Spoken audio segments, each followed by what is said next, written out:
Aujourd'hui sur Skizoo Nation, j'ai l'honneur de recevoir Nelson Ewande, une figure emblématique du popping.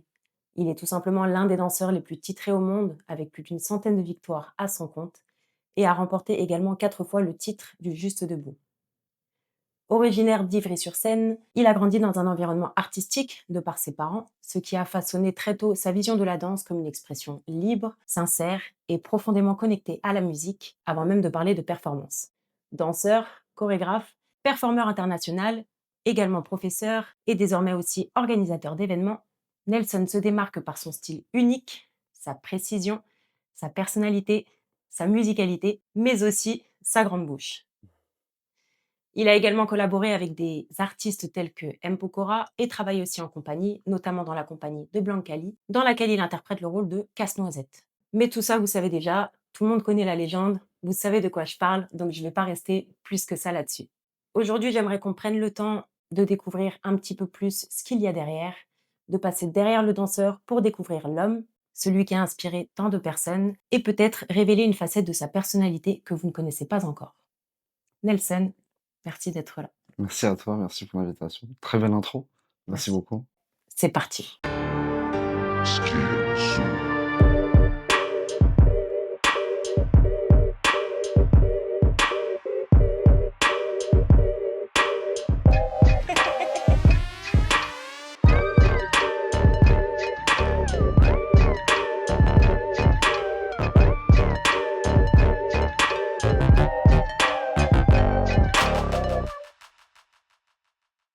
Avant d'aller plus loin dans cette interview, je t'invite à prendre 2 secondes pour t'abonner à la chaîne Skillzoo Nation.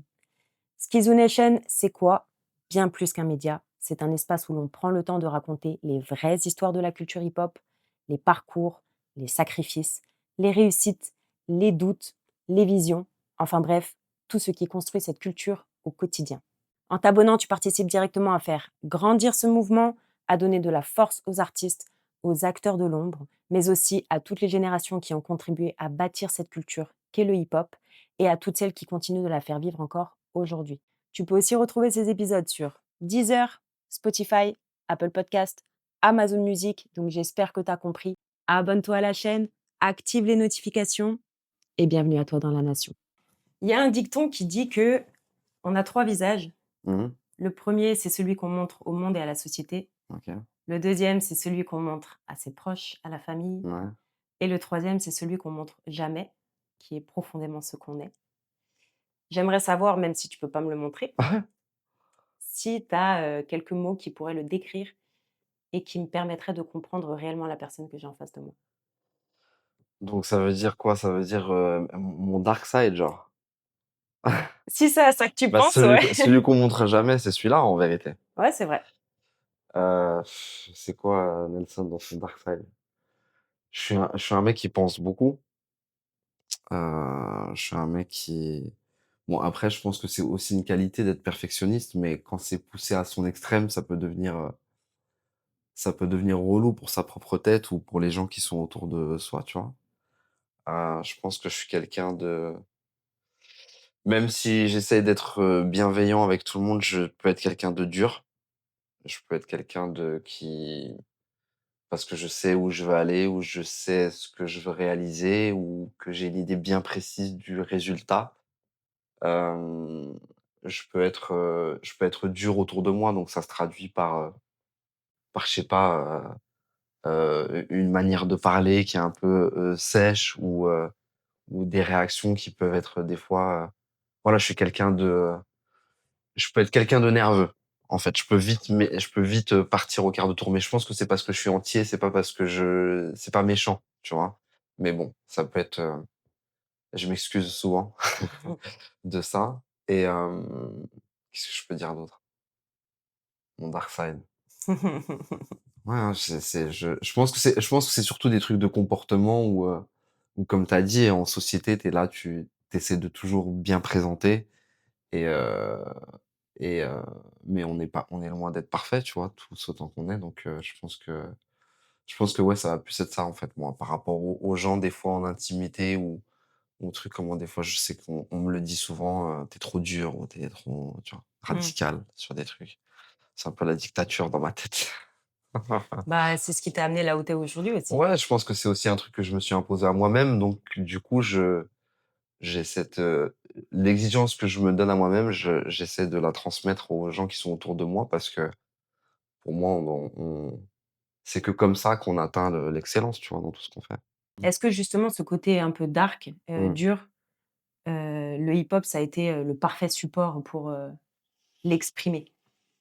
Je pense que dans le hip-hop, on retrouve forcément cette dimension, de rapport très dur, en fait, je dirais même cruel, des fois, dans le milieu du battle, entre les uns et les autres, même si c'est une grande famille, tout ça, peace and love et tout, nin nin c'est aussi, un milieu qui te rate pas, tu vois? Donc le meilleur support, après j'ai pas envie de dire que je me nourris de ça, parce que surtout maintenant, aujourd'hui, où justement j'essaie de travailler sur moi-même, de moins m'énerver, de tout ça et cetera, de moins être, mais mais c'est clair que c'est un environnement qui, moi, tout de suite m'a parlé, surtout au niveau du milieu du battle, parce que ça pouvait regrouper plein de choses qui correspondaient à ma personnalité. Notamment la grande bouche. Notamment la grande bouche, ouais. Après je pense que c'est aussi un truc de chez moi où je suis très, je charrie beaucoup. J'aime beaucoup charrier, donc comme je dis toujours: «Quand tu charries, tu acceptes de te faire charrier, c'est le jeu», et donc j'accepte ça aussi, mais c'est vrai que dans le battle, j'ai trouvé aussi ce truc-là, tu vois? Dans le fait de danser et de sur le moment montrer que tu es meilleur que l'autre. Il y a aussi ce truc de stratégie où tu es dans aussi: «Ah ouais, mais regarde, tu t'es raté là», ou un truc, ou «Regarde, je fais ça mieux que toi», ou tu vois? Il y a un peu ce jeu-là, donc c'est sûr que ça m'a parlé tout de suite, ouais. OK. C'est quoi ta plus grosse fierté? Et surtout, pourquoi c'est ta plus grosse fierté? Le premier truc qui te vient à l'esprit. Tout de suite, c'est, le retour de ma mère, mais qui est arrivé il y a pas très longtemps, en fait. Ça veut dire, là, j'ai 40 ans aujourd'hui. Je pense que ma mère, elle m'a jamais vu danser en battle. Ah ouais? Non. Pourtant, c'est une danseuse, hein. Ouais. Et en fait, il y a 2 trucs. Il y en a un qui s'est passé hier, en plus. Il y a, je sais plus, il y a quelques mois, je suis en Chine en tournée, tout ça et cetera, donc des fois, tu sais, tu dors pas la nuit, tu es en jet lag et tout, nin nin, tu prends ton téléphone, tu traînes, tu scrolles comme un con comme ça, et je reçois un message de ma mère comme ça, random, qui me dit: «Ouais, je viens de faire ton Instagram là, je viens de passer sur ton Instagram et tout, je suis fière de ce que tu as fait et tout, c'est vachement bien, la personne que tu es devenue et tout». Mais limite dans un truc, je savais, mais je me rendais pas compte, Mmh. tu vois? Et heu et hier, donc c'était l'événement, on organisait le Circle Dance Lab à Paris, et ça tombe le jour de son anniversaire, tu vois?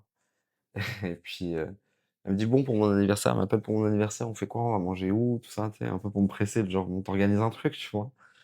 Et je lui dis, «Bah, je pense qu'on va faire le lendemain parce que le jour de ton anniversaire, c'est mon événement, en fait, ça tombe sur ta date et tout, donc je pense que le soir, ça va être compliqué». Puis elle me dit, «Ah bon? Bah, je vais venir à ton événement». Mais de base, c'était plus je l'ai plus ressenti un peu comme quand j'étais ado, où elle me disait, «Je vais venir voir ce que tu fais pour être sûr que tu es vraiment là-bas», tu vois? Et du coup, elle est venue et elle a kiffé l'événement et tout ça, mais en vérité, je me suis rendu compte que c'était la première fois où elle rentrait dans mon monde, en fait, tu vois? Et souvent, je dis, à des gens qui peuvent me demander: «Ouais, un de tes plus gros battles ou qui a marqué ta carrière», et je vais dire Le Juste Debout, tu vois? Et j'ai toujours ce rapport hyper décalé avec, par exemple, ma mère, ou quand je gagne, je sais plus, je crois le troisième, ouais, je crois que c'est le troisième en 2018 avec Green, où, elle me dit: «Oui, il y a ta tante là qui m'a dit que tu as gagné le Juste Debout là, elle a vu un truc passer à la télé, je sais pas quoi». Puis elle me dit: «Mais tu en as pas marre de faire ça?» Tu vois, c'est vrai, c'est bon là, non? Passe à autre chose. C'est des trucs d'enfant ça, c'est faut, tu vois?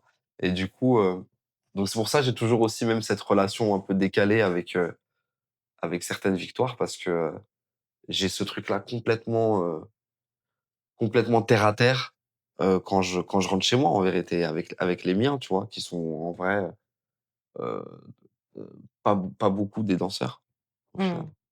Et j'aimerais savoir comment tu as fait pour, combiner parce que j'ai cru comprendre que toi, ta ligne directrice, c'est vraiment le kiff, Mmh, l'amusement, mmh, le fait de Bah, d'où le nom aussi de crew enfants prodiges, le fait de Mmh mh. rester des enfants. Mmh. Du coup, comment tu as réussi à combiner ça avec, la discipline que ça demande d'atteindre le haut niveau? Mmh. Bah, je pense qu'il y a plein de trucs qui se mélangent là. C'est une bonne question parce que en vérité, je pense qu'il y a la passion. Ça, c'est le truc qui on ouais, c'est ce truc-là et il y a la passion parce qu'il y a l'amour de la musique et tout ça et cetera. Moi, c'est vrai que j'ai été bercé par plein de musiques, plein de styles différents de par ce qu'écoutait mon père et puis il y a aussi, comme je t'ai dit tout à l'heure, un peu cette recherche de la perfection. Moi, c'est vrai que dès que j'ai commencé à m'entraîner, heu, tu vu quand je vois des fois tous les mindsets des gens là aujourd'hui, des coachs sportifs, ouais, plus 1% tous les jours, truc, plus fort tous les c'était un peu mon mindset déjà dans ce délire du pop où chaque jour je me disais, «Il faut que je sois plus fort que la veille ou plus fort que la dernière fois que j'ai performé». Ou à chaque fois les gens, il faut qu'ils se disent que putain, il travaille lui, ou il a progressé, ou tu vois? Même si mon style et ce que j'ai mis en avant au fur et à mesure des années, c'est pas forcément, heu comment dire? C'est pas forcément, une technique archi aiguisée ou un truc, hyper technique qui a fait que je me suis démarqué des gens, tu vois? C'est plus en vérité le retour au, au kiff, au groove, au danser de base. Souvent, j'entends des gens qui me disent: «Ouais, moi je kiffe ce que tu fais parce que tu danses vraiment», tu vois? Alors qu'en vérité, on fait du pop, c'est une danse funky, mais elle est hyper codifiée donc moi, à un moment donné, j'ai envie de dire même entre guillemets «mon fond de commerce», ça a été de vendre ce truc de, heu, le pop, c'est une danse funky et donc moi, c'est avant tout ça, c'est avant tout le rapport à la musique et avant tout avant même la technique, que je voulais mettre en avant, tu vois? Et du coup, je pense que c'est là où j'ai trouvé du coup le bon mix entre moi, ma demande de travail technique que je me fais à moi-même, où je vois des gars qui me mettent encore la pression et où je me dis: «Bon, faut que je retourne à l'entraînement et que je me bute» et ce truc de, oui, mais le vrai truc, c'est le kiff, en fait. Si tu as pas ça, tu peux être le plus technique du monde. Si tu arrives pas à être, à parler aux gens, même des gens qui connaissent pas cette technique ou à parler aux puristes en leur montrant que en fait, quelque part, je reviens à l'origine du truc, heu, c'est que tu es pas dans le vrai. Donc pour moi, le vrai truc, c'était, dans mon pop, en tout cas, garder le funk, comme on dit, tu vois? Et après, c'est vrai, comme tu as mentionné Enfant Prodige, c'est aussi un crew qui est hyper important, moi, dans mon développement parce que c'est un truc où à un moment dans ma carrière où j'avais besoin d'être, libre dans ce que je faisais dans ma danse et le fait d'être, pour moi un peu, un des groupes à l'avènement du old style qu'aujourd'hui on voit, heu, c'était, heu, c'était hyper, important même dans les périodes que j'étais en train de traverser dans ma vie et tout. Enfant prodige, ça a été, pour moi un ah ouais, maintenant un peu entre guillemets, «je m'en balèque», tu vois? Tu peux réciter les personnes qu'il y a dans Enfants prodiges? Enfant prodige, t'as Marvin, t'as Kefton, t'as Capella, Francois, Boubou, Criminals, t'as Dee, t'as Malcolm, t'as est-ce que j'ai cité tout le monde en danse là? Chacal? Chacal, heu, Mofac, Chao, Ah, je savais pas qu'ils étaient dans Enfants prodiges. heu Green Tech à un moment donné. Ah ouais, Enfin voilà, après le truc a commencé à s'élargir, tu vois? Mmh. OK. Parce que notre idée, c'était vraiment de OK, ça part d'un collectif de danse et puis c'était en vrai un collectif de talent, en vrai. Donc c'était tous les gens qui étaient autour de nous, qui bossaient avec nous, qui tout ça en réalité, ils étaient enfants prodiges aussi. OK. Et niveau, hygiène de vie et entraînement justement, vu que tu as voulu garder, bah, cette base justement du kiff Mmh, et de funk comme tu mmh. dis, est-ce qu'il y avait des moments où dans tes trainings, ça se structure comment du coup un training, pour aller dans cette direction? Est-ce qu'il y a des moments où tu te posais devant le miroir et tu disais: «OK, aujourd'hui je travaille mes lignes. OK, Ouais, aujourd'hui je travaille Tetris». ouais, OK, ouais, donc il y ouais, avait quand carrément, même il y avait ça quoi? carrément. Après, pendant longtemps, ça a pas été ça. Pendant longtemps, j'allais juste au charbon. Et j'avais pas de ou à part si j'étais avec quelqu'un, où on rentre dans un délire de travailler ça ou quoi aux caisses, mais sinon, j'étais dans le freestyle total pendant des années. Et puis il y a genre, je sais pas, Et en fait, il y a un moment donné dans ma carrière, enfin dans ma carrière de je parle vraiment du battle là, où, où moi j'ai senti qu'il fallait que je me renouvelle. Où en fait, j'ai même senti qu'il fallait que je fasse des pauses. Il fallait que je fasse des pauses par rapport au battle pour pouvoir continuer à tenir. Parce que sinon, si j'étais tout le temps là, tout le temps en train de montrer, prouver, tout ça, nin nin, déjà j'allais saouler les gens, j'allais me saouler moi-même et et c'est dur de se renouveler ou de proposer à chaque fois quelque chose de différent quand tu es tout le temps là. Donc j'ai très vite compris et même si ça a été hyper dur à faire parce que moi qui a vraiment ce truc de je dirais cet ADN de compétiteur en moi de sportif, tu vois? Parce que je viens du foot, du karaté, tu vois? Et cetera, des arts martiaux un peu. Donc c'est vrai que c'est un truc qui a été dur pour moi à faire de dire, «Non là pendant, 6 mois, 1 an, je fais rien. Je Ouais. vous regarde». Et en même temps, ça a créé chez moi ce truc de: t'as envie de revenir, t'as envie de montrer. Mais c'est pas le moment parce qu'en plus tu commences à bosser et quand tu commences à bosser des trucs, t'es en transition, t'es en train de changer, donc c'est pas le moment de sortir encore. Et et souvent ce que je dis à des gars qui me demandent des conseils ou quoi, ou que j'entraîne des fois, heu dans cette génération, ce monde où tout le monde veut se voir, être vu tout le temps, vite, si je fais pas, on va m'oublier, tu vois? Mais je le compare souvent à la musique où je vois les artistes maintenant qui, tu vois, ça délivre des sons comme ça parce qu'il faut que ça stream et et moi je c'est vrai que j'ai vite fait ce truc-là où pour moi, pour mon bien et pour que je garde le kiff d'avoir envie d'être là sur scène, heu il faut que je réduise mes performances. Ça veut dire que je sois moins là et du coup, ça me laissait plus de temps pour, tu vois, pour faire maturer mon style, pour, et puis danser sans cette obligation de résultat en vérité. Donc, alors c'est passé parce que, je suis passé par là parce qu'il y a eu plein de victoires avant et j'étais hyper présent tout le temps et cetera pendant bien 10 ans. Mais, pour moi, ouais, il y a eu ce moment où il a fallu que je change et que du coup, ma manière de m'entraîner, elle a commencé à se à se mettre carré, en fait, tu vois? Je commence à comme tu dis, aujourd'hui, en plus, aujourd'hui, j'appelle ça en anglais, les box, donc les boîtes où je viens avec des boîtes. Je dis: «Aujourd'hui, je vais taffer ça, ça, ça» Mmh. et puis je vais taffer 1 heure dans ça, 1/2 heure là et 40 minutes là et à la fin, quand je re-rentre dans le freestyle, c'est pour mettre ces 3 boîtes en même temps, quelque part, tu vois? Et donc il y a toujours une espèce de structure maintenant quand je me retrouve en salle en train de m'entraîner. OK. Et avec ce côté, très terre à terre que tu as gardé, est-ce que justement il y a 10 ans en arrière, par exemple, même plus, hein, Mmh. tu pensais en arriver là? Non, pas du tout. Pas du tout, mais je pense que je l'ai, je l'ai imaginé, tu vois? Je l'ai imaginé, je me suis dit: «C'est à là qu'il faut que j'arrive», mais j'aurais jamais imaginé que ça arrive comme ça, de cette manière et et je suis toujours pas arrivé à mes goals moi, aujourd'hui parce que forcément j'en ai des différents d'il y a 10 ou 15 ans, tu vois? Mais c'est vrai que je suis content et je suis fier de ce que j'ai accompli, mais c'est comme je te disais tout à l'heure, c'est vrai que j'ai un rapport hyper, déconnecté un peu avec la victoire parce que souvent j'ai ce truc, enfin souvent, tout le temps en fait, j'ai ce truc où, j'ai bossé pour. Donc il y a pas vraiment de surprise, Mmh mh. tu vois? C'est, je me suis fixé ce goal-là, j'ai travaillé pour ce goal-là, donc j'y suis arrivé, donc j'y suis arrivé, voilà. C'est quoi le goal suivant? Mmh. Tu vois? Et c'est vrai que ça rejoint un peu ce truc où je te disais un peu sur la mentalité de ma mère avant et je pense que c'est aussi parce que j'ai été baigné dans ça, où, où de toute manière, même si tu as, 17 ou 18 de moyenne, bon, bah, tu pas 20, donc tu Mmh. peux faire mieux, tu vois? Et c'est vrai qu'il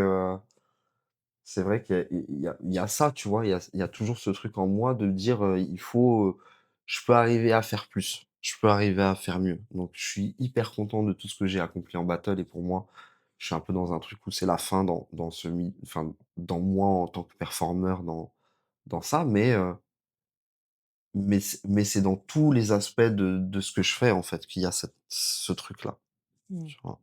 Une fois, tu as dit que, bah, là, si tu l'as redit, parfois tu te fixes, des objectifs, tu demandes quelque chose, on va dire, à la vie Mmh. et la vie te le donne, mais pas forcément de la manière dont tu l'aurais imaginé ou voulu. Jamais, hein.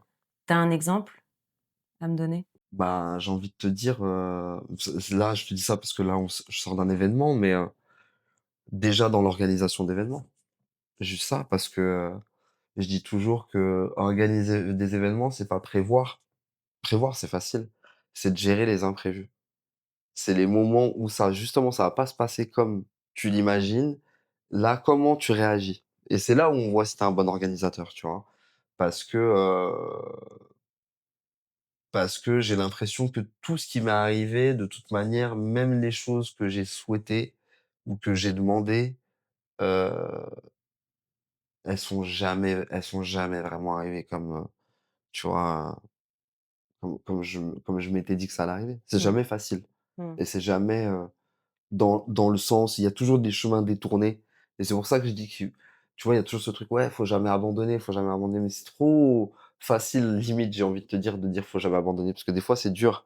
Mais c'est pas qu'il faut pas abandonner, c'est qu'il faut toujours se dire que, déjà que tu peux rebondir et qu'en vrai, il y a toujours une solution. Il y a toujours un plan B ou si c'est pas B, c'est C. Mais, tu peux arriver à ce que tu veux si tu t'en donnes les moyens et des fois, c'est pas forcément par les moyens que tu dis par lesquels tu allais arriver. En fait, c'est surtout ça, tu vois? Mmh. Tu as dit à un moment donné: «Ouais, c'est dur». Mmh. Est-ce que du coup, ça t'a traversé l'esprit à certains moments de te dire: «Ouais, c'est bon»? Au niveau du battle, par exemple? Ouais, par exemple. Ouais, je pense que des fois, ça m'est arrivé de me dire, «J'ai plus envie de ça», mais, c'était pas possible. Mmh. Ça me manquait trop. Ouais, ça me manquait trop. Même là, tu vois, j'ai dit: «J'ai arrêté» et tout, mais il y a plein de moments où je suis dans des battles que j'organise ou que je juge ou que tout ça, qui me donnent envie d'être là, encore, tu vois? Et je pense que tant que j'ai ça, ça veut dire que je suis encore capable de performer. Mmh. Mmh. Et est-ce que justement dans le côté organisation, le fait de gérer les imprévus, donc Mmh. de gérer la pression, Mmh. le fait d'avoir, appris à gérer la pression en battle, ça t'a aidé aussi pour, gérer, ces imprévus en événement? Ou même dans d'autres domaines de ta vie, en fait? Ouais, je pense. Je pense, mais même si je dis toujours que pour moi la pression, ça a jamais été un problème. Dans le sens où, comment dire? Si j'ai pas la pression, c'est que je suis pas en train de vivre le truc. C'est que j'en ai pas envie, en fait. Si demain je me retrouve sur scène et que j'ai pas le trac, c'est que c'est le moment d'arrêter, tu vois? C'est que ça me fait plus rien. Donc si, tu vois, la veille d'un événement, j'ai du mal à dormir parce que, demain ça, parce que je me prends la tête, parce que mon dark side, Mmh. tu vois? En fait, c'est bon. Parce que je le compare comme un entraîneur de match de foot avant un truc de Ligue des Champions, les gars, ils dorment pas. C'est sûr, il se remet 10 fois en question sur qui j'ai mis sur le terrain, mais lui, ces trucs à l'entraînement hier, tu vois? Et du coup, mais si j'ai pas ça, en vrai, donc en fait, moi, la pression, c'est un truc au final, je kiffe. Il y a des fois où j'ai préparé le JD et où, bah, quand c'est la semaine du JD qui arrive, tu vois tout le monde qui commence à arriver sur Paname. Tu vois les stages, tu vois les trucs, tu commences à comprendre, ouais, lui, eux, ils vont le faire ensemble, truc nin nin et tu vois tout ça, et là, en fait, moi, là, ça y est, j'étais au max, là. Limite, j'avais pas envie que ça s'arrête. Tu sais, le battle, il s'arrête, tu fini, tu gagné, tu perdu, mais «Ça y est, c'est fini là, genre, on va rentrer chez nous, ça y est, genre demain, rien». Ah ouais, non, putain et en fait, il y a un peu ce truc-là où je pense que j'ai besoin de ça partout dans ma vie. Parce que même, un de mes autres dark side, je fonctionne souvent à l'urgence. Mmh. J'ai trop besoin de ça, tu vois? Si je suis pas dans la dernière minute, je vais tout faire pour qu'on organise les trucs et cetera. Mais il y a toujours un truc que je sais pas, je vais le laisser traîner un peu, genre, tu vois? Juste pour avoir ce truc de: «Est-ce qu'on va y arriver?» Tu sais? «On D'adrénaline. va le faire ou pas?» genre. «Bah, ouais, on va le faire, c'est sûr» et du coup, quand tu y arrives, tu es encore plus, content, genre, tu vois? Mmh. Ouais. Donc j'en joue en vrai, de ça. Bon, la pression, OK, tu la canalises, mais est-ce Mmh. qu'il y a des moments où en battle, tu avais une telle adrénaline qui Mmh. fait que ça t'a fait regretter certains comportements que tu aurais pu avoir dans le moment? Est-ce qu'il y a des moments où tu t'es dit après coup: «Ouais, C'était limite». limite. Ouais. Ouais, mais plein de fois, plein de fois. Ou même des proches, des fois, qui m'ont dit: «Ah frérot, tu abusé là et tout, non, non». J'ai gaulerie, hein, mais putain. Mais en fait, en fait, je regrette rien. C'est ça, en fait, parce que j'ai envie de te dire, tu vu, moi, je remets tout à Dieu, donc j'ai envie de dire, s'il y a des trucs qui se sont passés ou qui vont se passer, comme je crois que c'est écrit, c'est que ça devait se passer comme ça. Et que ça m'ait fait, du tort ou pas, moi, je sais que dans le fond, mon comment?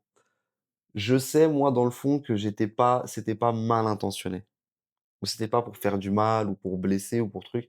C'est juste mon esprit de charrieur qui, des fois, peut prendre le dessus.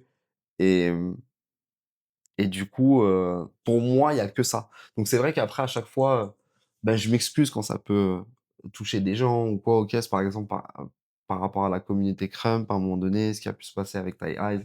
Je sais que ça a touché des gens, j'en ai parlé la dernière fois, je suis allé sur une émission Crump pour en parler parce que ça faisait genre 15 ans que ça durait le truc. Et donc je peux capter, mais en même temps, c'est moi. Et je vais pas m'empêcher d'être moi et je suis pas méchant. Tu as vu? Tranquille. Je Mmh. c'est pas il y a rien de ouais, c'est la rigolade et j'accepte le retour de bâton, quelque part. S'il y a des gens que ça plaît pas ou s'il y en a qui disent: «Ouais, non, Nelson, c'est une merde» ou «Nelson truc», je peux comprendre que tu te dises comme ça, on se connaît pas, tu vois? Et si Dieu veut, on arrive à se croiser un jour et qu'on arrive à parler, je pense que souvent ça arrivait en plus, où il y a des gens qui se sont dit: «Ouais, mais en fait, il est cool». Tu vois, en fait, limite c'est drôle maintenant quand je comprends lui, sa manière de penser, Ouais. tu vois? Mmh. Mais c'est vrai qu'il y a des fois, je sais pas, tu vois, moi, il y a par exemple, le dernier truc en date que je me rappelle parce que ça vient d'un proche, c'est ma meuf, au Summer Dance Forever il y a genre 2 ans ou un truc comme ça, je danse contre Paris et il y a ce truc où je suis vachement, voilà, je suis dans l'attaque, limite je suis en train de danser, je lui parle et des fois je me rends compte de ça aussi, je parle aux gens pendant que je suis en train de danser, c'est un délire et et du coup, et en fait, du fait que parce que c'était une femme en face de moi et parce que, voilà, il y a des gestes ou des trucs, il y a des trucs à pas faire, où, elle est venue me voir à la fin en mode: «Ouais, bon, t'as gagné, c'est bien aujourd'hui, tout, c'est nice, mais avec Paris, c'était limite à un moment donné», tu vois? Moi, je me suis dit, «Puis c'est le public un peu qui juge, ils vont pas aller dans ton sens», tu vois? Et c'est vrai que moi, en plus, j'étais dans ça parce que je savais que Paris, elle était chaude ce jour-là. Et en vrai, en plus du fait qu'elle danse bien, que truc nin nin, c'est une femme et donc des fois sur un public, ça peut jouer de fou, tu vois, ces choses-là. Mais en plus, je l'adore. Ça veut dire que pareil, je l'ai vue commencer, enfin commencer, mais je l'ai vue, elle est voilà, c'était une ado qui faisait du pop, donc je la connais depuis longtemps et je kiffe ce qu'elle fait, même si je suis pas toujours, fan de tout, mais je kiffe vraiment Paris, ce qu'elle propose et du coup, c'était, pour moi, c'était le battle.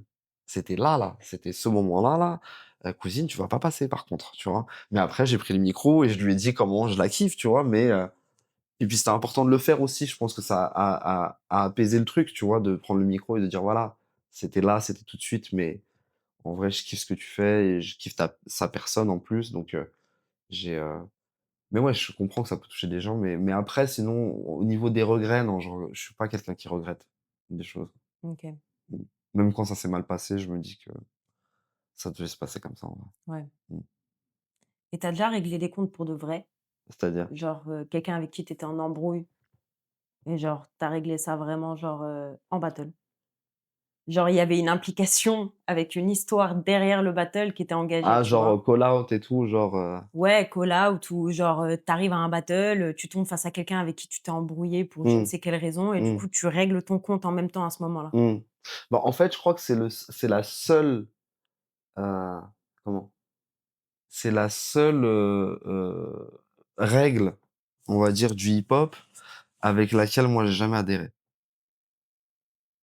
Alors peut-être parce que, je sais pas, peut-être c'est mon ADN ou le vécu ou là où j'ai grandi, limite des fois je me demande parce que même si, je viens d'un quartier où moi il m'a fait aimer le hip-hop et la culture, pour moi quand tu as un problème avec quelqu'un, tu danses pas en fait.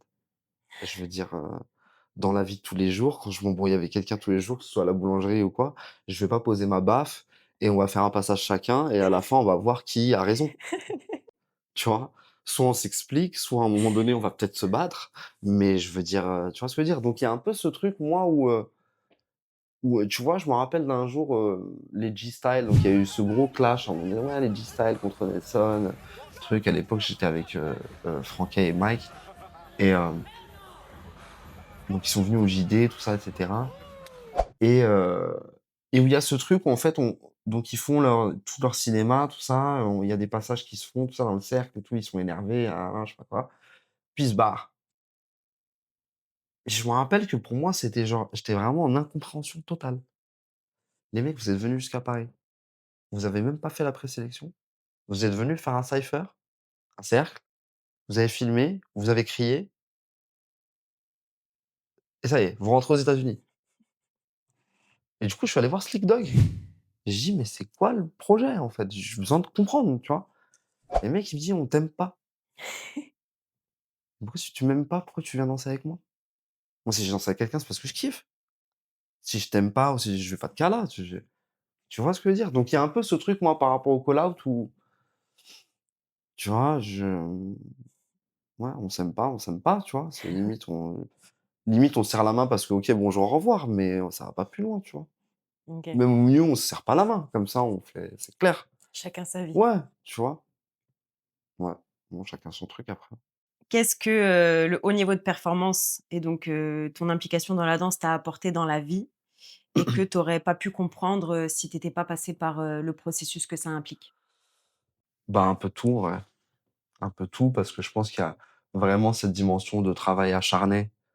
Moi, je me rappelle avoir, 17-18-19 ans et aller dans des salles, j'habite dans le 94, aller dans des salles de b-boy dans le 77, à Trappes, dans le 78, je sais plus où et rentrer chez moi à 3h-4h du matin et ma daronne, elle comprend pas ce que je fais, tu vois? Mmh. Je lui dis: «Je suis parti m'entraîner». «Tu quoi? À faire du Smurf? Tu vas aller où avec ça?» tu vois? Donc il y a un peu ce truc, de, d'acharné, de si toi tu sais où tu vas aller, c'est pas les gens qui sont autour de toi qui savent pas tout ce que tu mets comme force et comme implication dans ça pour y arriver, qui vont pouvoir te conseiller ou qui Mmh. vont pouvoir te dire, «Non, je pense que c'est une mauvaise idée, fais pas ça, il y a pas d'avenir». Toi, tu le vois ton avenir. Donc forcément, tu vas tout y mettre et après moi, c'est un truc où je l'ai, en fait, je l'ai adapté à tout ce que j'ai pu faire. Tout ce que je fais et même dans la vie de tous les jours, même si je t'ai dit, je suis quelqu'un qui fonctionne aussi beaucoup dans l'urgence. Donc il y a des fois où il y a des moments où voilà, au niveau de mon organisation personnelle, je suis pas du tout au max. Mais dans l'intention, dans là où je veux aller, j'y vais à fond. Quand j'y vais à fond et du coup, ça fait que je pense que c'est comme les entraîneurs de foot, je me rappelle, qui te disent, tu vois: «Mets le pied sur le ballon, vas-y», tu vois? Parce que c'est dans ton langage corporel qu'on va voir aussi si tu es vraiment engagé et donc il y a ce truc où, quand tu l'adaptes à ton mental, et que tu es vraiment investi dans ce que tu veux faire, dans ce que tu veux réaliser, pour moi, il y a pas d'autre solution ou de résultat que, de réussir. Mais, je pense qu'effectivement, si je m'étais pas fait du mal dans mon entraînement personnel, c'est peut-être des trucs que j'aurais compris beaucoup plus tard dans le reste. Ça a été quoi ton plus gros échec? Et je fais exprès d'utiliser ce mot, Ouais, que je sais qu'en France, il est très négatif. Ça a été quoi ton plus gros échec, mais qui t'a le plus appris?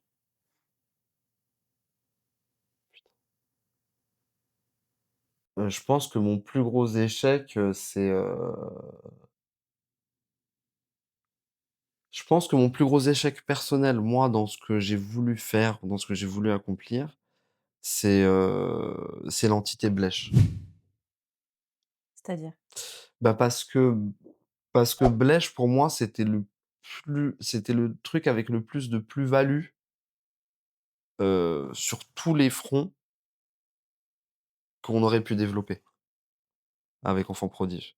Et donc pour moi, ça, c'est un échec et encore une fois, c'est pas un regret parce que ça m'a appris des choses mais c'est un échec dans le sens où pour moi, on avait vraiment de l'or dans les mains.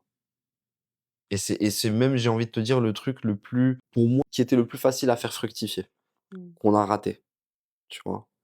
Et donc c'est quoi? Bah, c'est des conflits d'intérêts, c'est des égos, c'est des et dans tous les sens, hein. Je mets la main sur personne, hein. Même moi, je pense qu'il y a des trucs où j'aurais pu réagir ou faire d'une autre manière, qui aurait fait que les gens autour l'auraient compris d'une autre manière, mais je pense qu'on a eu tous nos torts dans ça. Mais pour moi, c'est ça, le gros échec. Après, je le vis pas mal du tout et je suis en parfaite, en relation, amicale avec tout le monde, tu vois?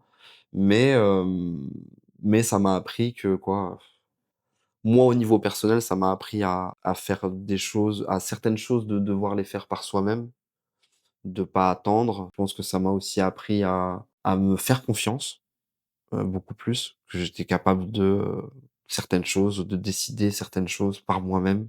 Et puis aussi, ben, ce truc de, l'association de personnes en vérité. Il y a des personnes que t'aimes. Il y a des personnes que tu considères comme tes amis, comme tes frères, comme tes mais tu peux pas travailler avec eux, Ouais, la dimension de groupe dans le tu travail, elle vois? Et est c'est ouais. et c'est juste, je pense, honnête de pouvoir se le dire sans animosité, tu vois? Limite, dis à ton pote: «Je préfère qu'on reste potes», Mmh. tu vois? Et des fois, c'est même pas parce que c'est l'autre, des fois, c'est toi aussi. Il faut savoir aussi, toi, te dire, «Il y a des trucs que je suis pas capable de dire à mon pote de cette manière ou de trucs parce que c'est mon pote». Et Ouais. alors que là, on n'est pas des potes, on est en train de travailler. Et des fois, je pense qu'il y a des caractères ou des égos qui peuvent juste pas, évoluer dans n'importe quel milieu ensemble, tu Mmh. vois? Et je pense que c'est ce qui est arrivé sur cette aventure-là et du coup qui m'a fait, moi me remettre en question sur, comment moi je me comporte en société ou avec les gens ou dans le travail. En équipe de travail, je veux dire, et inversement, tu vois? Mmh. Aussi bien définir, ça je peux pas en fait, ou ça je veux pas direct, comme ça va pas plus loin, ça s'envenime pas, c'est pas Mmh. voilà. Et aussi, parfois, si tu as la vision, tu as une vision très claire de c'est compliqué quand tu es en groupe de Ouais, sacrifier une partie de ta ouais, vision ouais, ouais. pour collaborer avec, la Bah, vision ouais de quelqu'un et puis d'autre. surtout quand on est tous dans, «C'est mon bébé», tu Mmh. vois? Et c'est vrai, c'était chacun notre bébé, donc on avait tous une vision à des moments où et puis c'est même pas des histoires de vision au final, je pense qu'on avait la même vision, mais il y en a qui étaient plus dans ça, plus dans le truc, plus dans développer ça et puis tu as la vie de tous les jours aussi qui fait qu'il y a des tu vois? Des fois tu pas le même investissement que l'autre ou que truc et bon Mmh. voilà, tu vois? Mais big up aux frérots, les 4 engagés sur cette histoire, on sera frères jusqu'à la fin, tu vois? Quoi qu'il arrive, même si Mmh. on peut moins se voir ou truc ou quoi, OK, ça a rien bougé entre nous, je pense. Mmh. Mmh. Et c'était quoi, du coup, ta vision pour ça? C'était Bah quoi vraiment que tu voulais faire avec, Blech? pour moi, c'était un tout terrain Blech. C'était en même temps toute la communauté de la danse, mais aussi la communauté de la musique, mais aussi la communauté de la mode. Déjà là, pour moi, on était sur 3 pôles, incroyables et puis on avait aussi cette connexion avec le sport parce que voilà, il y avait des trucs, il y avait des deals en marche, avec, tu vois, du club de foot, tout ça et cetera. Donc c'était, pour moi, ça allait être un truc, même média, culture, tout ça et cetera. On était capable de proposer du concert, on était capable de proposer de l'événement de danse, on était capable de tout faire avec Mmh. ça et puis le mot, il avait une grosse, signification. Il y avait un truc, hyper, en même temps communautaire et hyper ouvert. Ouais, pour moi, c'était de l'or en boîte, ça. Mmh. Voilà, c'est comme ça.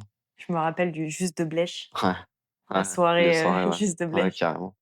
Qu'est-ce que tu as vécu dans ta vie qui a transformé ta danse? Et à l'inverse, qu'est-ce que tu as vécu et expérimenté dans ta danse qui a transformé ta vie? Alors attends, faut que tu répètes. Parce que là, tu m'as fait un rébut, là. Là, c'est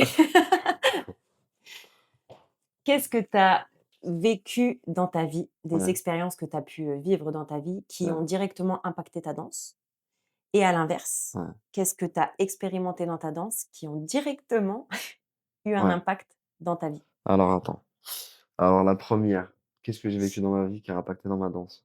Il y a le moment où moi, au niveau personnel, dans ma vie, je suis en rupture, et il y a mon fils qui je suis dans des histoires de jugement, tout ça et cetera. Enfin bref, je suis dans des trucs familiaux, relous et là, on est genre, 2015-2016 et en même temps, Enfant prodige, on est en plein boom Mmh. et on prend le JD avec Green, le premier, 2016 et je pense que là, pour moi, il y a un marqueur de temps où je me dis pas: «Je vais arrêter, les battles et tout», mais je me dis maintenant vraiment qu'on dise ou quoi qu'il arrive ou comment je danse ou comment là, c'est moi-même là. Je j'ai pas le il y avait plus du tout chez moi de trucs de, je vais prouver ou, faut que je danse comme ça pour que les gens ils captent que, non, je dansais comme je veux. Mmh. J'ai d'autres chats à fouetter dans ma tête. Il y avait trop de trucs qui se jouaient chez moi, émotionnellement ou familialement pour que je donne de l'importance autant à comment je danse. Parce qu'en Ouais. fait, je sais que je danse bien. Donc, voilà, vous allez faire avec ça. Limite, Mmh. c'était un peu ça, tu vois? Ça, je pense que c'est là une période, un peu charnière parce que même après ça, je connecte avec du coup, comme je suis dans le old style, je connecte avec d'autres gens, d'autres danses et ça confirme encore plus chez moi cette envie de métissage dans mon pop et je me dis vraiment, de toute manière, qu'est-ce que vous allez faire? Tu vois, limite, tu vois?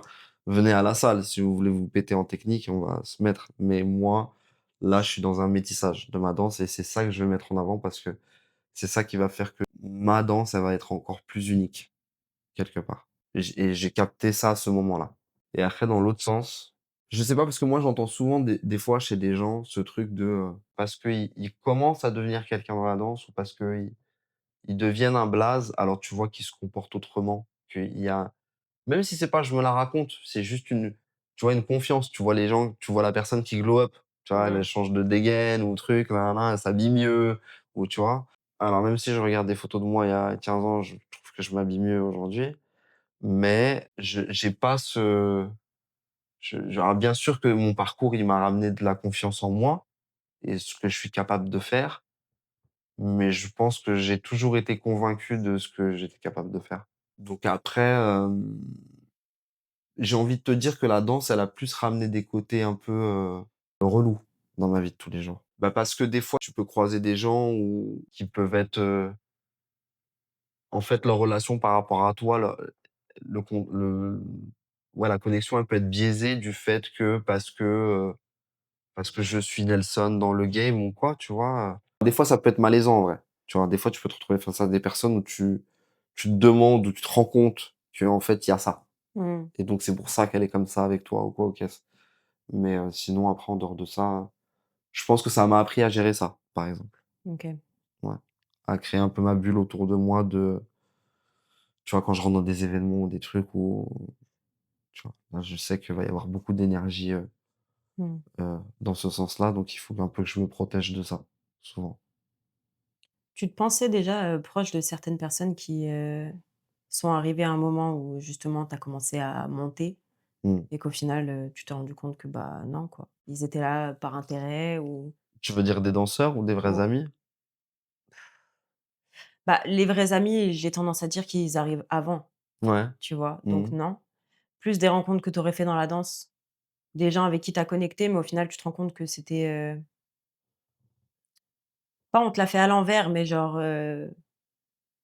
c'était connecté, mais uniquement par intérêt, tu vois? Ouais. Ouais.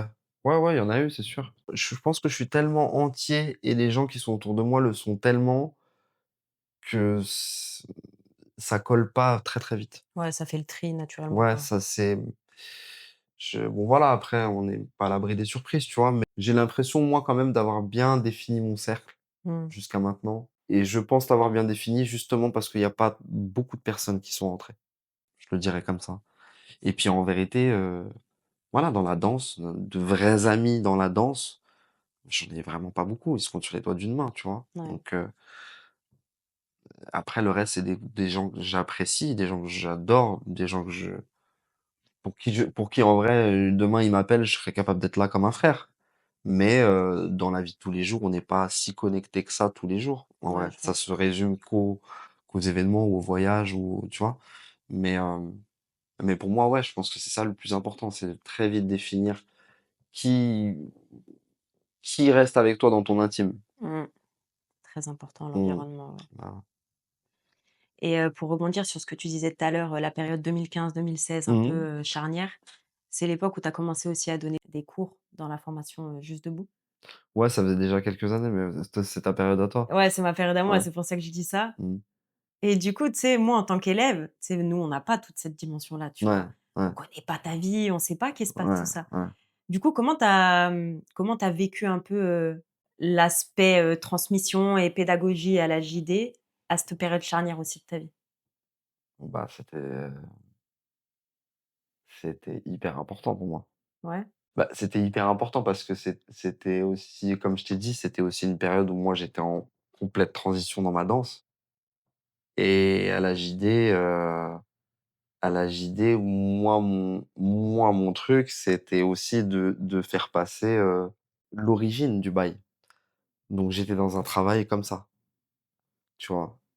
Donc ça m'a servi de fou parce que ça m'a permis moi de driller mes bases avec vous et en même temps j'étais dans le mix, moi dans ma danse, dans mon métissage déjà et puis ce que je vivais tous les jours, c'était dur.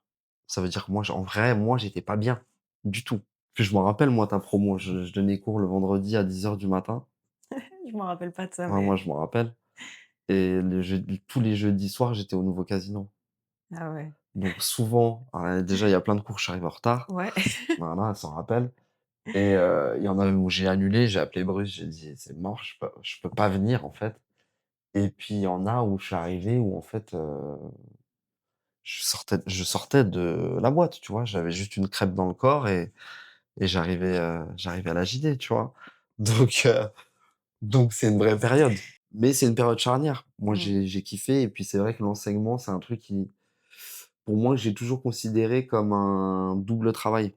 C'est un travail parce que tu dois enseigner aux gens, mais c'est aussi un travail parce que, tu dois apprendre à enseigner aussi. Parce Mmh. que tu t'adaptes tout le temps à qui tu à ton public, et cetera et quand tu es dans un truc de pas seulement, teach, ton style ou ce que tu fais toi, comment toi tu danses ou les variations que tu as trouvées parce que déjà d'une tu vas mettre les gens en galère Mmh. et de 2 tu vas leur apprendre à s'ils y arrivent, à juste danser comme toi. Mmh. Donc pour moi, c'était pas du tout ça, ça a jamais été ça le travail.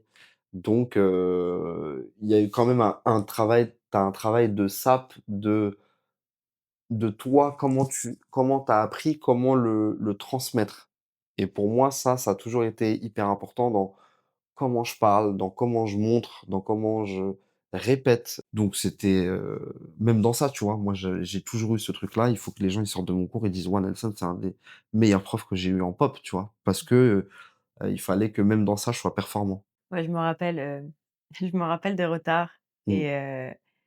et le vendredi matin quand on arrivait, du coup, ça m'est revenu, tu vois? Mmh. Le vendredi matin quand j'arrivais, je me disais: «OK, est-ce qu'il va y avoir cours ou pas? Est-ce qu'il va être là? Est-ce qu'il va être là ou Putain. pas?» Mais il y a un truc que je kiffais, c'est que même s'il y avait les retards ou quoi, tu vois? Quand tu étais là, tu étais là Ouais, et tu étais là à 1000 ouais, et rien que ça nous charriait aussi ouais. et tu Mmh. disais: «OK, on refait la même, mais avec le pop maintenant», tu vois? Non, mais franchement, c'était lourd. Bah, moi, je me rappelle de ça, tu vois? Je me rappelle déjà bon, déjà, ça me drainait de fou et puis, je sortais du cours, bah, je voyais les visages, tu vois? Je voyais les visages et ça me faisait du bien, en vérité. Mmh. Dans même moi, ce que j'étais en train de vivre, ça me faisait du bien de voir les élèves, contents, en fait, du taf qu'on avait fait ensemble parce que c'est ça aussi, tu Ouais, on suait ensemble, tu vois? Même si c'est que 2 heures, c'est 2 heures où on se bute ouais. et pour moi, c'était hyper important que chaque cours, il soit en tout cas, chacun de mes cours, qu'il soit intense. Quand les gens, ils sortent, ils se disent: «Ouais, là, on a bossé, on a sué, c'était pas pour rien», tu vois? Puis le frérot, il a envoyé, tu vois? Il s'est donné à fond, tu vois? Et ouais et ça, c'est pareil. Je pense que quand je serai plus capable de faire ça, d'être physiquement, au taquet pour donner mes cours, c'est pareil, c'est un truc que j'arrêterai parce que pour moi, il faut être, Ouais, 1000 tu quoi. vois? Ouais, non, si tu es assis et que tu parles aux gens, fais des lectures, tu vois? Venez, on fait des veillées, mais pas des cours de danse. Bon, en tout cas, mission réussie parce que franchement, tes cours, ils étaient mortels. Lourd, merci, Mmh. ça m'a fait plaisir. Vous étiez une belle promo aussi, hein. Franchement, ouais, Ouais, hein. vous aviez une bonne classe. Ouais. Ouais. Ah, j'ai kiffé de ouf. Je me rappelle même à la fin, bah, quand la JD s'est finie, je t'avais croisé et je t'avais pris dans les bras, j'avais dit: «Merci, Ouais, ouais, bah, ouais. j'ai Non, mais kiffé et tout». mais il y en a beaucoup, mais en même temps, c'est intense, hein, ce que vous vivez, hein. Ouais, c'est hyper C'est intense. intense, hein, c'est le Secret Story sur 3 ans, hein. C'est la vérité, Secret Story, ils font 3 mois, mais vous faites 3 piges, wesh. Ouais. Moi, j'en ai fait 4. Putain, plus la pression, plus Bruce, plus, Ouais, ouais. ah ouais, c'est quelque chose, hein. Mais, j'ai fait une interview avec Bruce aussi il y a pas longtemps quand il est OK. venu, pour le Groove Move, Ouais, vers Genève du coup ouais, et heu et je lui ai dit: «Ouais franchement, il y a des moments c'était chaud, hein». ouais. Parce que je lui disais, il y avait des cours, il disait: «Ouais, c'est mortel, c'est trop bien, nanani nanana». La semaine d'après, il revenait, il disait: «C'est de la merde, c'est nul» et tu sais, je lui dis: «Mais moi je devenais C'est la schizo à des moments», dictature. tu Ouais, vois? c'est la Genre, dictature. Ça, c'est le Cameroun, ça. mais non, très bon souvenir. Quelles ont été, tes plus grosses inspi? Et je sais que tu les as déjà nommés, plein de fois, donc j'aimerais surtout savoir qu'est-ce qui t'a inspiré chez ces personnes que tu vas Mmh. nommer là? Bah, la première c'est ma mère, déjà, faut dire, si, je sais pas si j'aurais dansé s'il avait pas été là, cette femme. Donc heu, donc c'est elle et pourquoi? Parce que c'est l'origine, c'est l'ADN, c'est le pour moi, c'est la meilleure danseuse du monde, donc c'est la première que j'ai vue danser. Donc c'est et ce que je me rappelle souvent, c'est que j'étais dans les cours, j'étais couché ou quoi aux caisses, donc j'avais un regard sur les pieds des gens et en danse africaine, c'est le rapport au sol, le rapport à la terre, il est hyper important et pour moi, ça a toujours été la base du rythme. Si je voyais les pieds des gens qui étaient pas en rythme, tout le reste, ils pouvaient faire des mouvements hyper beaux, tout ça. Mais si tes pieds, ils sont pas trucs et en fait, c'est parce que j'ai cette vision de petit, j'étais couché comme ça et je voyais les pieds, en fait, taper le sol. Et donc du coup, il y a elle, il y a forcément mon père parce que c'est le rapport à la musique. Comme lui, c'est un musicien, c'est vrai que je pense que chez moi, il a développé cette oreille. C'est pour ça que je dis souvent aux gens: «Ouais, comment je fais pour ma musicalité? Comment truc?» Écoute de la musique. Mais développe ton oreille à d'autres styles, à d'autres musicalités, à d'autres rythmes, d'autres structures rythmiques qui font que ça va donc ça, je pense que voilà, c'est déjà les parents, c'est hyper important de le dire, et puis après tu as, je pense que les premiers qui m'ont vraiment marqué, c'est, moi tout de suite de visu, après Michael Jackson, quand je suis tout petit, c'est, Taco, que j'ai vu en vidéo, je savais pas que c'était lui, tu vois? Je l'ai su après. C'est, Sally Sly, le premier avec qui j'ai vraiment été m'entraîner, tu vois? Il m'a tiré, «Allez viens t'entraîner à Évry», truc. C'est, Smiley que j'ai vu, j'étais dans le sud à l'époque et il est intervenu dans une formation de formateur que je faisais et où, j'ai vu ce qu'il faisait, j'avais genre 15 16 ans et j'ai dit: «OK, c'est ça que je veux faire». Hem Et après, ouais, c'est forcément Pete, Wiggles et c'est tous des gens qui m'ont inspiré par leur flave déjà. La manière dont ils étaient habillés, comment ils se présentaient, comment truc, tu vois? Je me rappelle de regarder des vidéos de Sally où il était dans des débardeurs et j'étais là, je me dis: «Mais moi, c'est sûr, je vais danser en débardeur aussi. Faut que je trouve ces débardeurs», tu vois ce que je veux dire?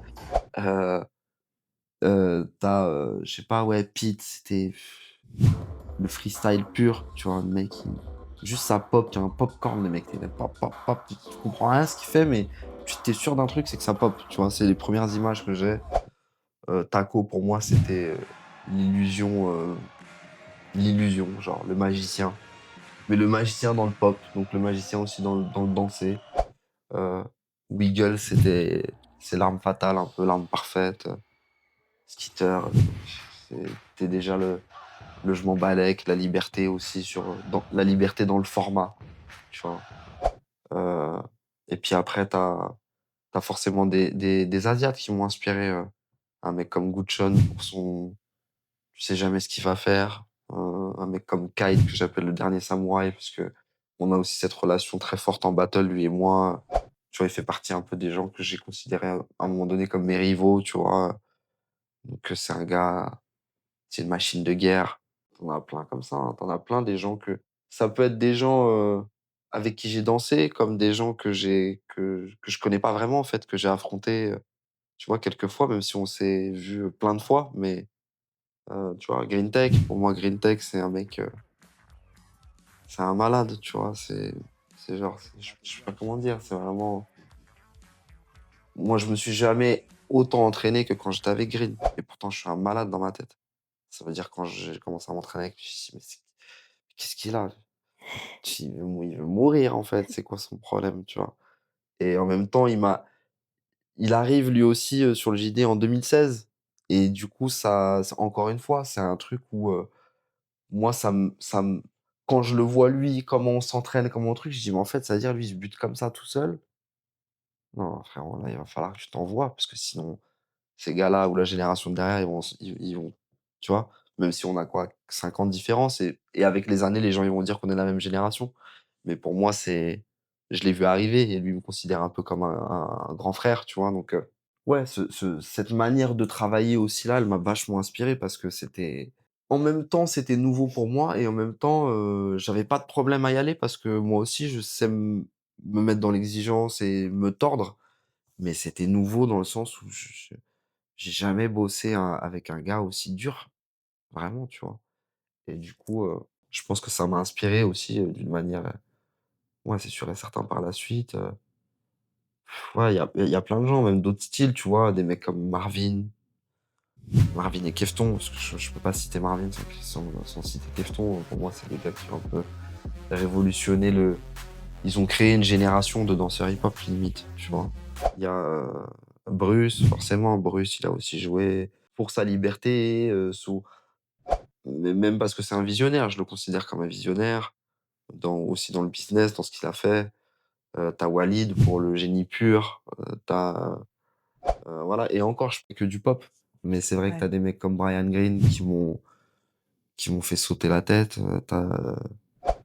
tu des mecs comme Super Dave, comme Mark West, comme tu vois? C'est vraiment des gens que Storyboard, que j'ai regardé où je me suis dit: «C'est quoi ces magiciens?» ou ouais, il y a plein de gens comme ça, dans plein de styles différents qui m'ont vraiment, Mmh. et qui m'ont permis aussi en plus à ce moment-là, de me dire, ben ouais, parce que les gars, tu vois, moi quand je voyais un Mark West ou même quand je vois un Skitter, en fait, quand je regarde des vidéos maintenant de Skitter, heu, c'est fort en fait ce qu'il a proposé dans les débuts des années 2000 où tous les poppers dansaient sur de la funk et lui sur un show d'Electric Boogaloo, il choisit un son de DMX, tu vois? Donc c'est vraiment déjà, dans la veine de dire, tu vois, le pop, il peut se danser sur du hip-hop et c'est pas un problème comment je manie les formes, heu et du coup, même moi, pour moi, ça a été hyper, important de réaliser ça et de me dire: «Mais attends, en fait, bah, ouais, je suis pas dans le faux quand moi je fais des vidéos sur du rap français et que les gens ils étaient là en mode, «Mais frérot, tu fais du pop, tu peux pas faire du en même temps». «Ah mais c'est ce que j'écoute dans ma voiture, en fait, donc c'est pas» tu vois? «C'est pas logique si je fais pas des trucs sur les sons que j'aime» Mmh. et du coup, donc ouais, je pense que tous ces danseurs-là, ils ont à un moment donné ou à un autre débloqué des trucs chez moi dans mon dans ma compréhension de la danse et de la musique, tu vois? C'est Mmh. sûr. Tu vois, j'aurais dit que c'est, peut-être avec, Empty Pop que tu aurais encore plus charbonné dans les trainings. Parce que lui aussi, Bah, MC Pop, je l'ai choqué. MC Pop, il était choqué. mmh, MT s'est jamais entraîné comme avant qu'il s'en je pense que MT, ça lui a fait la même que quand moi j'ai training avec Green. mmh, Parce que je lui ai imposé la même charge de travail. Mais en plus, je suis en train d'écrire un livre et je parle de ça. Je parle de ça avec MT parce que pour moi, c'est mon dernier JD et du coup, j'étais en mode, il va falloir qu'il rentre et c'est là où je pense que ça lui a fait la même vraiment comme moi, c'est que en même temps, il était surpris, mais en même temps, il était prêt. C'est-à-dire qu'à aucun moment je l'ai senti, «Ouah, c'est trop chaud». Non, non, il était là, il répondait présent en mode, «Vas-y, on y va encore? Encore 1 heure? Vas-y, let's go». Alors que même moi, j'étais au bout, tu vois? mmh, Mais c'est arriver à s'imposer ça qui fait que, comme je dis toujours, quand tu travailles sur des corps fatigués par l'entraînement, c'est comme si tu courais avec des poids. quand ton corps après il est en forme, c'est laisse tomber, tu voles, tu vois? Et c'est ce qui s'est passé. C'est au final, il y a des trucs où même sur les battles difficiles, bah, il y a un truc en plus chez nous qui fait la diff et où moi je le vois dès le départ aux présélections, je vois tout de suite que même si ça va être dur à des moments, même si, il y a personne qui est prêt comme nous là. Comment nous on s'est tués, non, j'ai vu ça de père, Mmh. tu vois? Il y a toujours il y a je voyais un truc bancal chez tout le monde. Mmh. Aussi fort qu'il soit, tu vois? C'est vraiment, tu ressens, ouais et MT c'est une machine.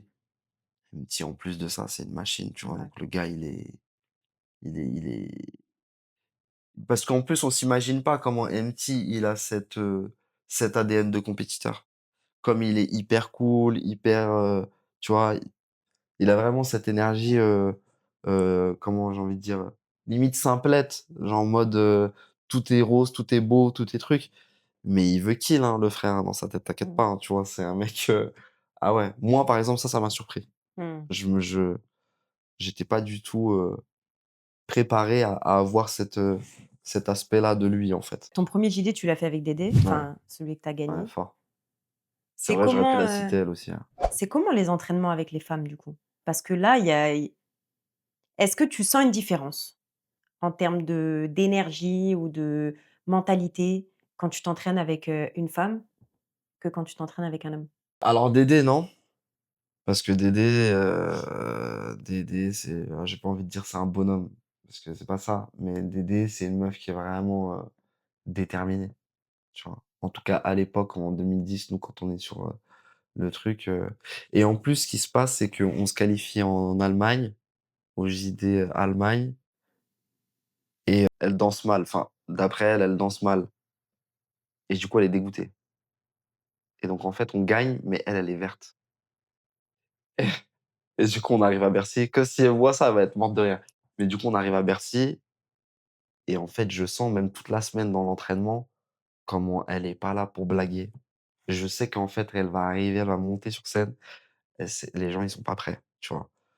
Et bon, ça se vérifie sur les passages, mais son momentum, c'est la demi-finale contre, Salah et Pepito où en fait, c'est elle qui décide, en fait, du truc et bah, moi, comme je te dis, j'ai pas senti cette différence du tout avec Dédé parce que voilà, on était déter et on voulait le faire et on était en plus des outsiders de fou, de personne nous attendait, tu vois? Et en même temps, je pense que le rapport à la danse avec les femmes, il est hyper différent quand même, mais pas dans ça, tu vois? C'est clair que, je pense que dans toutes les femmes que j'ai croisées dans la danse, il y a moins cet ADN de compétiteur et de vouloir gagner ou de vouloir prouver que les hommes. Mais c'est aussi pour ça que je dis que, pour moi, les femmes sont des meilleures danseuses. Alors ça, c'est un truc, Mmh. pour moi, s'il y a même pas de débat, genre, tu vois? Hein, je peux débattre, ouais, non, mais les meilleurs danseurs, ceux qui ont fait, ouais, mais j'ai la certitude que les femmes comprennent beaucoup mieux la danse, sont plus aptes, en fait, à danser, tout style que ce soit et pour une raison bien simple pour moi, en vrai, c'est qu'elles ont elles ont ce lâcher prise et cette sensibilité innée, en fait. Nous, c'est limite, il faut qu'on la travaille ou il faut qu'on la sorte. Mais chez la femme, elle a pas de problème à la sortir. Chez un homme, trop de sensibilité, ça peut être paru comme de la féminité. Mmh mh. Donc alors que la femme, elle a pas ce problème-là. Si elle a un truc à montrer, c'est qu'elle peut être, aussi forte qu'un homme. Mais en fait, nous, on le sait déjà. Tu vois? Tous les hommes, au fond, on le sait déjà que vous êtes aussi fortes que nous. Je parle pas physiquement, mais je parle dans le mental ou dans le truc, on sait très bien, en fait, qu'une femme, elle peut être aussi forte qu'un homme. Donc, pour moi, j'ai aussi ce rapport-là et je l'ai dit hier à l'événement, pour moi, c'est hyper important de même pas faire la place aux femmes. C'est juste que naturellement, on soit là et qu'on soit là ensemble au même niveau parce que en plus, si on considère les trucs qu'il faut qu'on fasse dans la vie, vous êtes plus forte que nous pour de vrai. Tu Mmh. vois ce que je veux dire? Donc, pour moi, il y a ce truc, très clair chez moi où, ouais, la danse pour moi appartient aux femmes avant les hommes. Aujourd'hui, tu as pris un virage un peu plus, entrepreneurial, du Mmh. coup. Mmh. J'ai cru comprendre que tu avais investi dans plusieurs business et cetera. Mmh mh. J'aimerais savoir, bah, de quel business il s'agit et qu'est-ce que, le mindset de la danse t'a apporté dans cette sphère-là? Alors les business, c'est, très autour de l'événementiel, déjà. Après moi, j'ai des projets personnels au niveau immobilier, mais bon, on va pas faire croire aux gens que je gère des millions ou quoi. On essaie juste de s'en sortir, tu vu? Mais, pour moi, c'est aussi une partie très importante de ce que j'essaie de faire, en tout cas. Et puis après, il y a aussi des, hem, des business comme, là, par exemple, j'ai investi dans une marque de maillots de bain, Mmh. tu vois? Pour femmes, rien à voir. C'est un projet auquel je crois et je suis très dans le faire pour faire. Ouais, tu testes, Ouais, tu vois? parce qu'on a qu'une vie, tu vois? Moi, j'ai des potes qui sont partis, on n'était même pas ados, donc je sais que ça peut aller vite, tu vois? Et du coup, pour moi, c'est, on n'a rien à perdre et l'argent, il est fait pour en faire et pour être dépensé, tu vois? Je vais pas mourir avec. Donc si j'arrive à développer des business qui font que, par contre, mes enfants, eux, puissent, tu vois, grandir avec moins de soucis que nous, Mmh. je suis friand de ça, je suis friand de nouvelles technologies, de d'intelligence artificielle, de Mmh. pour moi, si tu t'adaptes pas, tu disparais, comme dit l'autre, donc c'est hyper important d'être dans les tu vois? D'être et que ce soit dans la musique ou dans la géopolitique. C'est vraiment des trucs où j'essaie de toujours être à jour de ce qui se passe, tu vois? Tu regardes mon Twitter, il y a que des trucs de géopolitique, c'est pour moi, c'est ouais, c'est hyper important de d'être là-dedans donc c'est, primordial de devoir, se diversifier Mmh. parce qu'à un moment donné, bah, soit la danse me suffisait plus, soit, il y a aussi ce truc où je voyais certains anciens, à un moment donné, arriver à un certain stade, à un certain puis commencer à devenir soit aigri. J'ai pas envie de vivre ça. J'ai pas envie de faire les matchs de trop. J'ai pas envie de donc je prépare l'avenir où en fait, le danseur qui excelle, tu arrives à un niveau où, en fait, tu commences ta carrière en faisant tout pour être le plus fort possible et limite, une fois que tu y es arrivé, le truc, c'est de danser le moins possible, Le tu vois? paradoxe. Ouais, mais c'est fou, mais Ouais. moi, je suis vraiment dans ça aujourd'hui. Là où avant tu je sais pas, tu commences et tu te dis: «Ouais», je sais pas, tu vois un artiste, tu kiffes, tu dis: «Je kifferais être dans son clip». Tu y arrives et ben, à force, au bout d'un moment, le truc, c'est d'être derrière à la caméra et de dire qu'il va danser.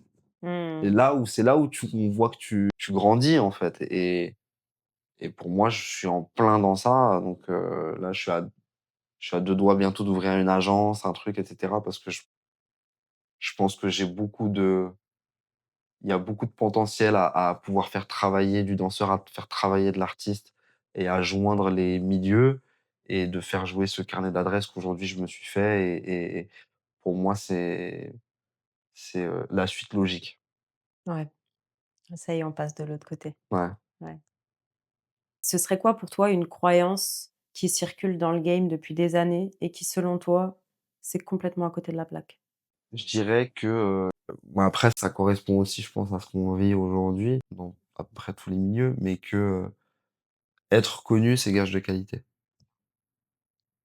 Parce que pour moi, c'est pas parce que, tu as, des millions de followers ou que ta vidéo, elle fait, je sais pas combien de vues, que du coup tu es au point.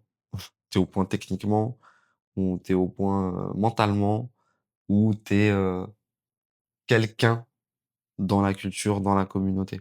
Mais ça, c'est vraiment récent parce que ça vient de tu vois, de ce truc de TikTok, de tout ça et cetera où tu as une génération, c'est leur outil, c'est leur truc donc forcément ils mangent ça tous les jours. Mais tu le regardes, le focus au-dessus de 15 secondes, c'est super dur et on veut arriver à des trucs qui normalement prennent du temps ou demandent un process hyper vite et en plus on a des exemples que ça arrive. Mmh. Donc il y a tout pour y croire, tu vois? Et en fait, c'est triste parce que tu te retrouves avec des personnes qui deviennent aigris à 22, 23, 25 ans. Ouais, c'est un peu tôt pour Alors être tu vois aigri. ce que je veux dire? Non, mais Ouais. parce que: «Ah mais moi je me la donne sur TikTok, je truc, nin nin nin et je suis pas connu». Alors qu'en fait, tu veux être reconnu. C'est pas du tout la même chose et tu des gens qui, deviennent hyper connus et trucs et nin nin et cetera. Moi, j'ai fait truc et je fais tant et nin nin et cetera et puis qui arrivent dans la culture, dans les vrais cercles ou dans les vrais trucs et en fait qui peuvent pas rentrer. parce que tu pas reconnu pour le coup. Tu es connu, mais tu pas reconnu Mmh. et du coup, en fait, je pense qu'il y a ce truc où, il y a ce paradoxe un peu là, dans la tête des gens entre, être connu et être reconnu qui fait que ça peut fausser le game, en fait. Ça peut fausser le game et donc tu as des gens, comme souvent j'en discute avec des frères avec qui j'en discute tous les jours, tu as beaucoup plus de monde sur la place, donc tu as beaucoup plus de médiocres et aujourd'hui, tu as beaucoup plus de médiocres qui en plus réussissent et arrivent à des places où en fait, il y a 10 ans ou 15 ans en arrière, on t'aurait jamais calculé frérot, tu vois? Et donc en fait ça pour moi, c'est aujourd'hui le bullshit du game, c'est vraiment ça. Ouais. Ouais, c'est vrai que les réseaux, ils ont vraiment joué un jeu C'est là-dedans, la folie, ouais. c'est la folie. C'est bien, il y a des bons côtés à ça, tu vois? Mais en même temps, ça fait pop-up des gens qui du coup ont un statut, mais alors qu'en vrai, si tu le sors de sa vidéo et tu le vois, sans filtre, tu vas voir que c'est pas ça marche Mmh. pas, tu vois?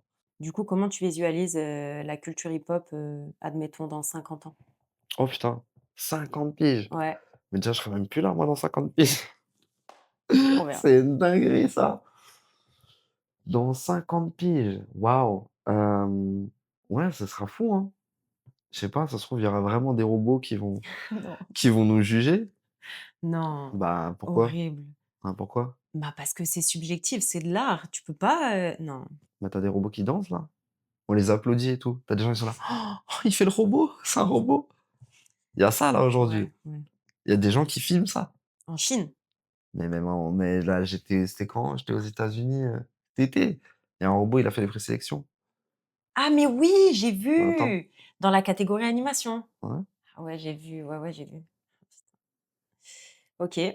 Donc en vrai, ça m'amusait, mais ça m'amuse plus. Mmh mh. Ça veut dire ça m'amusait. Ça m'a jamais fait rire. Mais j'étais là en mode: «Ouais, bon, tu vois? Ça va pas l'humain, on n'est pas aussi con que ça, en fait». Mmh. Mais si, si, si. On est vraiment con, en fait. Non, mais pour de vrai.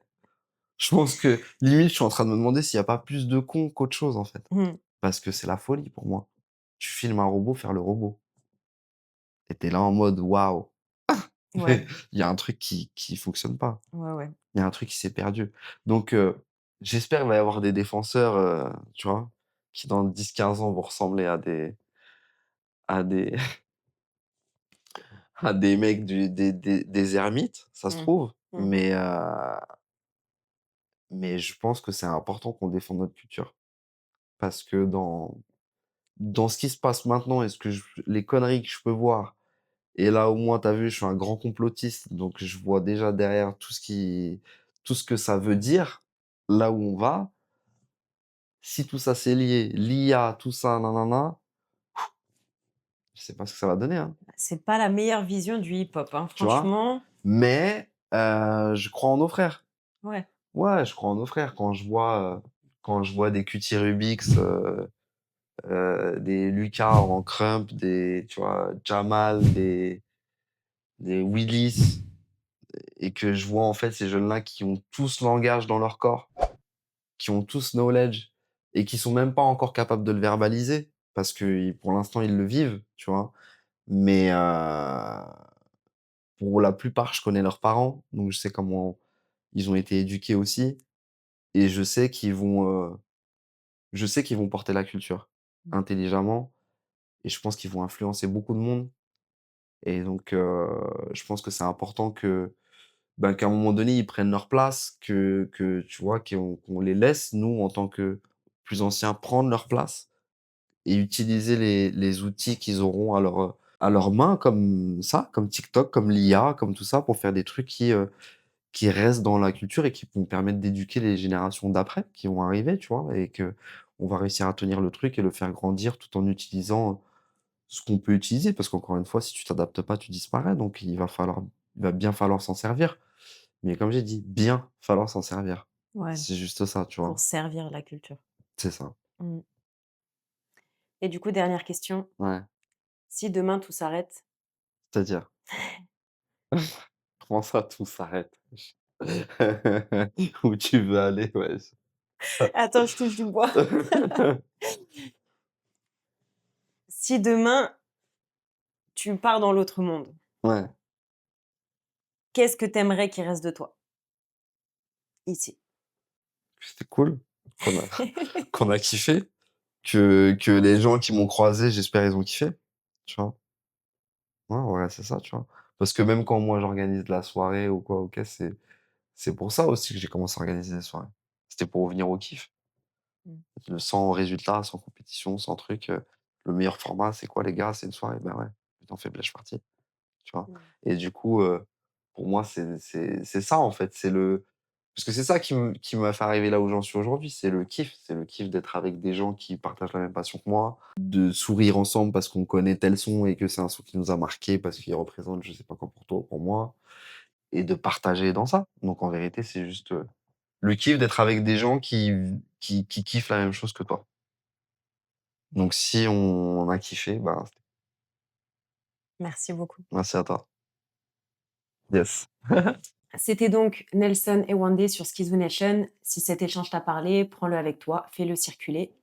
Si tu veux continuer à explorer l'humain derrière le parcours, pense à t'abonner à la chaîne.